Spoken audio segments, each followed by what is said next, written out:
हाँ, तो देखिए बेटा, लास्ट पैराग्राफ में हमने क्या पढ़ा? लास्ट पैराग्राफ में हमने पढ़ा कि पृथ्वी हमारी माँ है, अर्थात माता है, और हम सभी नागरिक उसके पुत्र हैं। और राष्ट्र के दो प्रधान अंग, इसका मतलब कौन कौन से हो गए?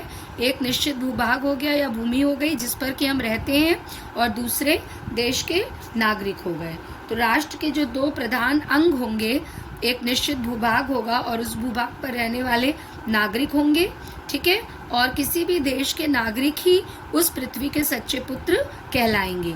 और किसी भूभाग का, किसी भूमि के भाग का जो है वो राष्ट्र कहलाना तभी सार्थक होगा जब उस पर निवास करने वाले लोगों के हृदय में मातृभूमि के लिए सम्मान और मर मिटने का संकल्प होगा। ये हम लोगों ने लास्ट पैराग्राफ में पढ़ा था। फिर देखिए इसके आगे भी वो यहाँ पर कह रहे हैं, नमो माते पृथ्वी, कि यह भाव जब सशक्त रूप में जागता है तब राष्ट्र निर्माण के स्वर वायुमंडल में भरने लगते हैं। ये जो मैंने लास्ट लाइन आपको बताई कि जब राष्ट्र निर्माण में के लिए हमारे मन में संकल्प होगा, तो यह भाव जब सशक्त रूप में जागता है तब राष्ट्र निर्माण के स्वर वायुमंडल में भरने लगते हैं। इस भाव के द्वारा ही मनुष्य पृथ्वी के साथ अपने सच्चे संबंध को प्राप्त करते हैं। जबकि यह भाव नहीं है, जहाँ यह भाव नहीं है वहाँ जन और भूमि का संबंध अचेतन और जड़ बना रहता है। जिस भी देश के लोगों के मन में ये भाव नहीं होगा कि ये पृथ्वी हमारी माँ है और हम उसके बच्चे हैं, वहाँ पर ये भाव जड़ बना रहेगा और वो राष्ट्र कभी तरक्की नहीं कर पाएगा। जिस समय भी जन का हृदय भूमि के साथ माता और पुत्र के संबंध को पहचानता है, उसी क्षण आनंद और श्रद्धा से भरा हुआ उसका प्रणाम भाव मातृभूमि के लिए इस प्रकार प्रकट होता है, नमो मात्रे पृथिव्ये, नमो मात्रे पृथिव्ये। मात्रे मतलब माँ, नमो मतलब प्रणाम है, पृथिव्ये मतलब पृथ्वी को। तो माता पृथ्वी को प्रणाम है या माँ पृथ्वी को प्रणाम है। क्या कह रहे हैं वो? कि जहाँ भी ये भाव होगा कि ये पृथ्वी जहाँ पर हम रह रहे हैं वो हमारी माँ है और हम उसके बच्चे हैं, वहाँ पर राष्ट्रीयता की भावना बलवती होगी। और इसके पीछे एक बहुत बड़ा भाव है। केवल भूमि को माँ ऐसे ही नहीं कहा जा रहा है। देखिए कोई भी चीज़ हो, सब कहते हैं कि सबसे ज़्यादा आदर और सम्मान, हम भले ही किसी भी रिश्ते को अपनी ज़िंदगी में महत्व दें, लेकिन सबसे अधिक महत्व वास्तव में हम किसको देते हैं? सबसे अधिक महत्व हम हो या आप हो, सबसे अधिक महत्व हम अपनी माँ को ही देते हैं। जैसे ही माँ की बात आती है, बाकी और चीज़ें हमारे लिए जो है वो बेईमानी हो जाती है ना। तो अगर हम अपनी माँ के रूप में इस धरती माँ को भी चाहेंगे या उस भूमि को चाहेंगे जिस पर हम निवास करते हैं, तो उसके प्रति हमारा मन श्रद्धा और प्रेम से भरा होगा। और जैसे ही हमारे मन में आनंद और श्रद्धा और प्रेम आएगा तो हम अपनी मातृभूमि को माँ के समान ही प्रेम करेंगे, ठीक है। उसके बाद देखिए ये पैराग्राफ यहाँ पर जो है, माता अपने सब पुत्रों को समान रूप से चाहती है। और एक्चुअली ये जो पृथ्वी और माँ के बीच का जो दृढ़ बंधन होगा, है ना, यही दृढ़ बंधन ही किसी भी देश को या किसी भी राष्ट्र को मजबूत बनाता है, ठीक है। फिर ये जो पोर्शन है ये वही है जो यहाँ पर लिखा हुआ है। इसके एक सेंटेंस आगे, इसको आप पढ़ लीजिएगा। अगर कोई माता के प्रति अनुराग और सेवा भाव पुत्र का स्वाभाविक कर्तव्य है, यह एक निष्कारण धर्म है। स्वार्थ के लिए पुत्र का माता के प्रति प्रेम पुत्र के अधःपतन को सूचित करता है। जो जन मातृभूमि के साथ अपना संबंध जोड़ना चाहता है, उसे अपने कर्तव्यों के प्रति पहले ध्यान देना चाहिए। अब यहाँ दो लोगों की बात हो रही है, एक माँ की और एक पुत्र की। तो ये जो यहाँ पर जहाँ पर कहा गया है कि पृथ्वी माँ को प्रणाम है या माँ पृथ्वी को प्रणाम है, इसके नीचे इस पैराग्राफ में, इस पर्टिकुलर पैराग्राफ में लेखक ये बात कह रहे हैं कि यदि पुत्र और माँ के बीच में जो संबंध होगा वो निस्वार्थ होगा, अच्छा होगा, बढ़िया होगा, तो वो रिश्ता आगे और पुष्पित और पल्लवित होगा। और यदि पुत्र जो है वो अपनी माँ को स्वार्थ के रूप में चाहेगा तो माँ का कल्याण भी नहीं होगा, पुत्र का भी कल्याण नहीं होगा। यही सेम चीज़ जो है ये पृथ्वी और उसके पुत्रों के प्रति भी है या जन के प्रति भी है, कि जब हम पृथ्वी को अच्छे से चाहेंगे, अच्छे से पसंद करेंगे, अपनी माँ के रूप में चाहेंगे, उसका पालन पोषण करेंगे, तो हमारी पृथ्वी भी प्रकृति के रूप में, खनिज के रूप में, भंडारों के रूप में, नदी वन जंगल के रूप में और अनेकानेक रूप में हमें माँ की तरह ही शरण देगी। जैसे माँ जो है वो अपने बच्चों को चाहती है, वैसे ही ये पृथ्वी भी या ये भूमि भी हमको एक अपने बच्चे के समान चाहेगी और हमारी दिनों दिन उन्नति में और प्रगति में सहायक होगी। ठीक है, समझ में आ गया। इसके बाद माँ का रोल क्या है? पुत्र का तो ये रोल हो गया कि यदि वो इसको फिर से मैं बता रही हूँ इस पैराग्राफ को, कि इस पैराग्राफ में पर्टिकुलरली क्या कहा जा रहा है कि यदि जो बच्चा है वो माँ को निस्वार्थ प्रेम करेगा और बिना किसी स्वार्थ के चाहेगा, तो वो अपनी माँ का ज़्यादा आदर और सम्मान कर पाएगा और माँ के हृदय में प्रेम बढ़ेगा। लेकिन यदि उसका जो प्रेम होगा वो स्वार्थवश होगा और यदि उसका अनुराग स्वार्थवश होगा, तो माता के प्रति उसके अधपतन को सूचित करेगा। मतलब वो ऐसा बच्चा आगे भविष्य में जा कर के तरक्की नहीं कर पाएगा और उसका पतन निश्चित होगा। मतलब उसका नीचे गिरना, वो ऊपर चढ़ भी जाएगा तरक्की के रास्ते में तो उसका नीचे गिरना अवश्य निश्चित होगा। और यही चीज़ उस जन के लिए भी है, उस व्यक्ति के लिए भी है जो अपने राष्ट्र को स्वार्थवश प्रेम करेगा। ठीक है, समझ में आ गया। बात यहाँ पर वही होगी कि शैली गंभीर है। ठीक है, और किसकी बात करी गई है यहाँ पर? माँ और पुत्र के माध्यम से। यहाँ पर आप लिख सकते हैं कि माँ और पुत्र के माध्यम से भूमि और जन का संबंध जो है वो चित्रित किया गया है। ठीक है, भाषा कैसी है? सरल, सुबोध और परिमार्जित भाषा है। फिर इस पैराग्राफ को देखिए, ये पैराग्राफ भी कई बार पूछा जाता है। माता अपने सब पुत्रों को समान भाव से, ये जो थर्ड पैराग्राफ यहाँ से, ये इंपॉर्टेंट पैराग्राफ है। माता अपने सब पुत्रों को समान भाव से चाहती है, इसी प्रकार पृथ्वी पर बसने वाले जन बराबर हैं, उनमें ऊंच और नीच का भाव नहीं है। जो मातृभूमि के उदय के साथ जुड़ा हुआ है वह समान अधिकार का भागी है। देखिए, फिर से पढ़ रहे हैं। माता अपने सब पुत्रों को समान भाव से चाहती है, उसी प्रकार पृथ्वी पर बसने वाला जन बराबर है, उनमें ऊंच और नीच का भाव नहीं है।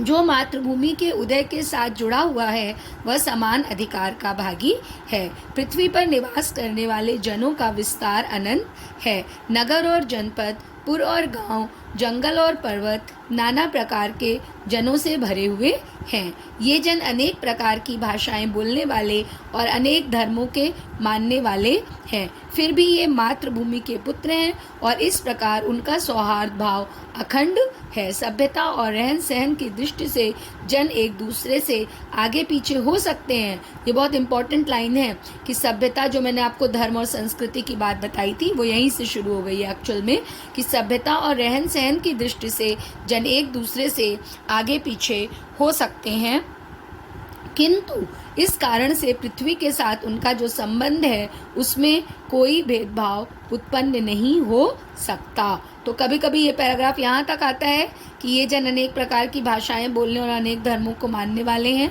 और इस प्रकार उनका सौहार्द भाव अखंड है, और कभी कभी यहाँ तक होता है कि उनमें कोई भेदभाव उत्पन्न नहीं हो सकता। ठीक है, तो इसकी हम कैसे व्याख्या करेंगे? यहाँ पर क्या कहना चाह रहा है लेखक? सबसे पहले तो हम इसका प्रसंग लिखेंगे। तो प्रसंग में बेटा आप क्या कहेंगे, किसके बारे में बात हो रही है? इसमें लेखक ये कहना चाह रहा है, या लेखक का ये कहना है कि पृथ्वी पर रहने वाले मनुष्य अनेक प्रकार की भाषाओं को बोलने वाले और अनेक धर्मों के मानने वाले हैं, अनेक देशों में रहने वाले हैं और अनेक धर्मावलंबी हैं, या अनेक धर्मों के मतावलंबी हैं, अनेक धर्मों को मानने वाले हैं, अनेक मतों को मानने वाले हैं, लेकिन फिर भी वो एक हैं। और सबसे पहली लाइन कि माता अपने सब पुत्रों को समान भाव से चाहती है और इस पृथ्वी माँ के लिए वो सब एक हैं, सेम हैं। यहाँ पर ना कोई ऊंचा है, ना कोई नीचा है, ना कोई अमीर है, ना कोई गरीब है, ना कोई हिंदू है, ना कोई मुसलमान है, ना कोई सिख है, ना कोई ईसाई है, बल्कि सब आपस में भाई भाई हैं। और अगर जो पुत्र हैं उनमें आपस में ऐसा है भी कि मैं अमीर हूँ, तुम गरीब हो, मैं ऊंचा हूँ, तुम नीचे हो, मैं पढ़ा लिखा हूँ, तुम अनपढ़ हो, है ना, इस तरह का किसी भी तरह की डिस्टिंग्विशनेस है उनमें किसी भी तरह का भेदभाव है, वो एक दूसरे से डिफरेंस क्रिएट करते भी हैं, तो माँ क्या करती है? माँ सबको एक समान भाव से चाहती है। ठीक है, समझ में आ गया? तो ये आपका प्रसंग होगा, इसको आप अपनी भाषा में लिखेंगे, समझ में आ गया होगा, आई होप सो। तो ये जो है ये यहाँ पर प्रसंग होगा। अब इसको हम थोड़ा सा और एक्सप्लेन कर देते हैं। कैसे? कि जिस प्रकार से, अब देखिए ये क्या कह रहे हैं कि माता अपने सब पुत्रों को समान भाव से चाहती है, उसी प्रकार पृथ्वी पर बसने वाले जन बराबर हैं, उनमें ऊंच और नीच का भाव नहीं है। जो मातृभूमि के उदय के साथ जुड़ा हुआ है वह समान अधिकार का भागी है। बहुत ही बढ़िया और बहुत ही ऊंची बात कही गई। उदात्त भाव, मैंने आपको बताया था ना, प्रकृति का उदात्त चित्रण या भरत का उदात्त भाव, यही उदात्त भाव यहाँ पर है। क्या मतलब है इसका? कि जिस प्रकार एक माँ के लिए, एक माता के लिए सभी पुत्र समान होते हैं, उनमें कोई भेदभाव नहीं होता है, उसी प्रकार से जो पृथ्वी माँ है उसके लिए सभी मनुष्य समान हैं। ठीक है? जिस प्रकार से एक माँ के लिए सभी पुत्र समान होते हैं, उनमें कोई भेदभाव नहीं होता है, उसी प्रकार से एक माँ के लिए सभी मनुष्य समान हैं, उनमें कोई छोटा बड़ा ऊंच नीच नहीं है, उनमें सबके, माँ के मन में सबके प्रति समान स्नेह भाव बना रहता है। जो मनुष्य पृथ्वी माँ की उन्नति करता है, उसकी प्रगति को देखकर प्रसन्न होता है, वहीं पृथ्वी की सभी सुविधाओं को वास्तव में प्राप्त करने का अधिकारी भी है। ये बहुत इम्पॉर्टेंट बात इन्होंने यहाँ पर कही है कि जो मातृभूमि के उदय के साथ जुड़ा हुआ है वह समान अधिकार का भागी है। इसका मतलब क्या हुआ? कि जो मनुष्य, जो पृथ्वी के किसके साथ? उदय के साथ, मातृभूमि के उदय के साथ। इसका क्या मतलब हुआ? इसका मतलब ये हुआ कि जो मनुष्य पृथ्वी माँ की उन्नति करता है, उसकी प्रगति को देखकर प्रसन्न हो रहा है, उसकी सभी सुख सुविधाओं को बढ़ाने के लिए तत्पर है, वास्तव में वही उन सभी सुख सुविधाओं को भोगने का भी अधिकारी है, या उन सुख सुविधाओं को प्राप्त करने का अधिकारी भी है।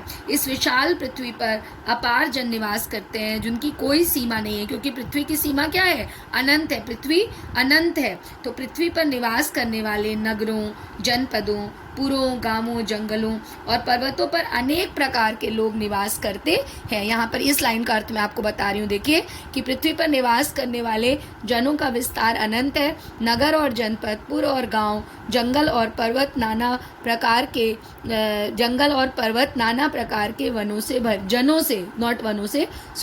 जनों से भरे हुए हैं, मतलब लोगों से भरे हुए हैं। क्या मतलब हुआ इसका? कि पृथ्वी की सीमा क्योंकि अनंत है, पृथ्वी का जो विस्तार है वो अनंत है। ठीक है? पृथ्वी बहुत दूर तक फैली हुई है, इसलिए पृथ्वी पर स्थित नगरों, जनपदों, पुरों, गांवों, जंगलों और पर्वतों में अनेक प्रकार के लोग निवास करते हैं। वे कैसे हैं? वे सभी विभिन्न प्रकार के धर्मों को मानने वाले हैं और अनेक प्रकार की भाषाओं को बोलने वाले हैं। उनमें विषमता भी है, उनमें समानता नहीं है, उनमें तरह तरह की विषमताएं हैं, लेकिन फिर भी वो पृथ्वी के समान रूप से पुत्र हैं। और सबसे बड़ी बात है कि पृथ्वी माँ भी सबको समान रूप से प्रेम करती है।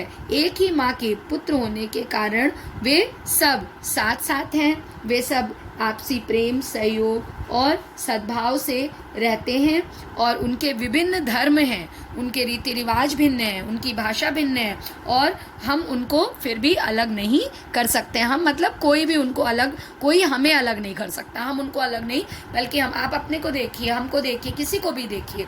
हम लोग जब अपने आप को देखते हैं तो हम लोग क्या देखते हैं कि हमारा जन्म कहीं हुआ, हमारी शिक्षा दीक्षा कहीं हुई, है ना, उसके बाद हम आगे बढ़ करके अपनी नौकरी व्यवसाय कहीं कर रहे हैं। ठीक है? तो बचपन से लेके आज तक आपकी जो अवस्था है, या और लोगों की जो अवस्था है, या इवन मेरी ही क्यों नहीं अवस्था, हम कितने लोगों से मिले और कितने तरह के लोगों से मिले, कितने धर्मों के लोगों से मिले, अमीर से मिले, गरीब से मिले, छोटे से मिले, बड़े से मिले। आप के लिए भी ये बात है उतनी ही जितनी कि मेरे लिए है। ये सार्वभौमिक सत्य है। सार्वभौमिक सत्य मतलब सबके लिए ये चीज़ समान है कि हम सभी विभिन्न धर्मों के हैं, विभिन्न रीति रिवाज हमारे हैं, हम विभिन्न भाषाओं को बोलते हैं, हमारे मत अलग अलग हैं, लेकिन ये सब हमको अलग नहीं कर सकते हैं। क्यों नहीं कर सकते हैं? क्योंकि पृथ्वी के प्रति हम सब के मन में जो मातृ भावना है, यदि हम किस तरह से, आप इसको इस तरह से भी और ज़्यादा अच्छे से समझ सकते हैं कि यदि हम ये सोचें कि एक माँ है, मान लीजिए आप एक हैं, ठीक है, आपकी एक माँ है, आपकी माँ कितनी है? एक है, लेकिन आप भाई बहन कितने? 3 हैं या 4 हैं, या मान लीजिए 2 ही हैं। ठीक है?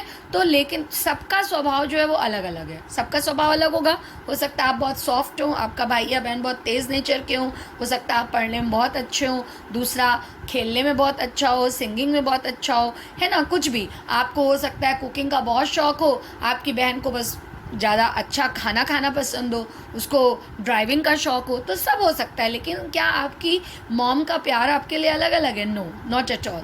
आपकी मम्मी तो दोनों बच्चों को उतना ही प्यार करेंगी ना, वो तो आप में कोई भेदभाव नहीं करेंगी। तो इसी प्रकार से, और चूँकि आप भी अपनी मम्मी के बच्चे हैं, आप भी अपनी माँ के बच्चे हैं, तो आपको भले ही नाराज़गी भी होगी कभी अपनी बहन से या भाई से, लेकिन आप क्या करेंगे, उस नाराज़गी को छोड़ देंगे। क्यों? क्योंकि आपका ब्लड रिलेशनशिप है, आप माँ से जुड़े हुए हैं, आप अपने परिवार से, अपने माता और पिता से, अपने भाई बहनों से जुड़े हुए हैं। तो आपके कितना भी ऑपोजिट नेचर क्यों ना हो सकता है कि वो आप तोला हो तो वो माशा, हो सकता है वो आप गोरे हो तो वो काला हो सकता है कि आप बहुत सीधे साधे हो, बहुत चतुर हो, वो बहुत शैतान हो, लेकिन फिर भी आपकी माँ जो है वो एक है। और चूँकि आपकी माँ एक है तो आप दोनों बच्चे या तीनों बच्चे उस माँ से जुड़े हुए हैं, और इसीलिए आपस में आपके प्रेम और सद्भाव है। यही चीज़ मैं आपको क्लियर करना चाह रही हूँ कि लोगों के विभिन्न धर्म होंगे, हम सबके विभिन्न धर्म होंगे। ऐसे ही बिल्कुल सिंपल तरीके से देखिए, व्याख्या लिखने का मतलब कभी भी ये नहीं होता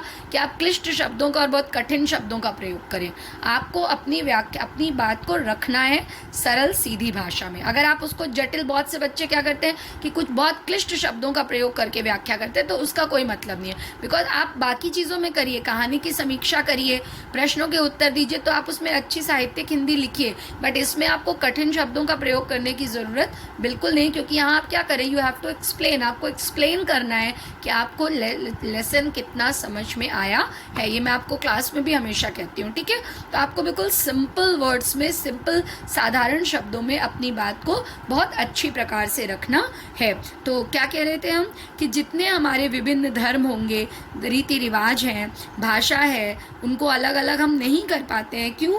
क्योंकि पृथ्वी के प्रति जो हमारी मातृ भावना है वो हमको एक सूत्र में बांधी रहती है, और इसलिए हमारा आपसी प्रेम कभी भी खंडित नहीं हो सकता है। यहाँ पर एक भावना, आपको एग्जाम्पल मैंने माँ और बच्चों का दिया, आपका, आपकी मम्मी का, और आप और आपके भाई बहनों का दिया, लेकिन यहाँ पर आपको देश के लिए लिखना होगा। क्योंकि देखिए, यहाँ पुत्रों की बात हो रही है, जान के भी मैंने एग्जाम्पल दिया पुत्र की। पुत्र मतलब कोई भी पुत्र, मैं पुत्र, आप पुत्र। पुत्र मतलब यहाँ पर बॉय से मतलब नहीं है, यहाँ पर बच्चे से मतलब है कि वो बेटा हो या बेटी हो, नागरिक हो वो किसी देश का। और ये भी याद रखिएगा कि इसको आपको केवल भारत के लिए नहीं लिखना है, ये भारतीय राष्ट्र का स्वरूप नहीं है। ये please keep this thing in your mind always, ये राष्ट्र का स्वरूप है। किसी भी, मैंने स्टार्टिंग में ही आपको क्लियर कर दिया था कि ये किसी भी राष्ट्र के स्वरूप के लिए ये बात बेटा है। तो ठीक है, इसलिए हमारा प्रेम जो है वो आपस में खंडित नहीं होता है, हमारा प्रेम आपस में खंडित नहीं होता है। सो आई होप सो कि आपको ये पैराग्राफ समझ में आया होगा। इम्पॉर्टेंट पैराग्राफ है ये। इसमें क्या साहित्यिक सौंदर्य होगा आपका, या काव्यगत सौंदर्य, किसकी बात हो रही है? इस मेन इसमें क्या हो रहा है? इसमें पृथ्वी पर रहने वाले अनेक धर्म, भाषा और संप्रदाय के होते हुए भी हम सब एक समान हैं, और ये पृथ्वी का माँ के रूप में आदर पाने का मेन रीज़न भी है कि हम सब एक पृथ्वी के पुत्र हैं, एक पृथ्वी माँ के पुत्र हैं, ये बात। और अनेकता में एकता पर बल दिया गया है इस पैराग्राफ में। भाषा कैसी है? भाषा वैसी ही शुद्ध और परिमार्जित खड़ी बोली है। शैली कैसी है? शैली गंभीर है और विवेचनात्मक है। सो आई होप सो कि यहाँ तक आपको समझ में ये चैप्टर आया होगा। अब हम लोग 2 अंगों को पढ़ चुके हैं, एक भूमि और एक जन। अब हम let us move to the 3rd अंग, संस्कृति। ओके, इसमें इसको अच्छे से पढ़ लीजिए। मैंने आपको इसका PDF भी भेज दिया है, व्याख्या भी समझा दी है। अभी आगे आने वाले फर्दर क्लासेस में आपको कुछ क्वेश्चंस भी कराऊंगी, तो आपको बहुत अच्छे से क्लियर हो जाएगा। इसके नोट्स बना लीजिए, ठीक है। मेरी व्याख्या को 1-2 बार आप सुनेंगे तो आपको बिल्कुल समझ में आएगा। और अगर आपको कोई भी प्रॉब्लम आती है तो please ask in Saturday query session और in comment box. I always try to solve your all the problems on time बेटा। कभी टेक्निकल इशू के कारण हो सकता है कि मैं समय से जवाब ना दे पाऊँ, क्योंकि कभी कभी नेट हमारे एरिया में नहीं चलता है, but I try my best कि आपका रिप्लाई मैं तुरंत दूँ, ठीक है। और अगर आप मैसेज भी करते हैं तो उसका रिप्लाई भी मैं आपको तुरंत दूँ, क्वेश्चंस और सिलेबस से संबंधित। Okay, so please prepare this very well. Thank you.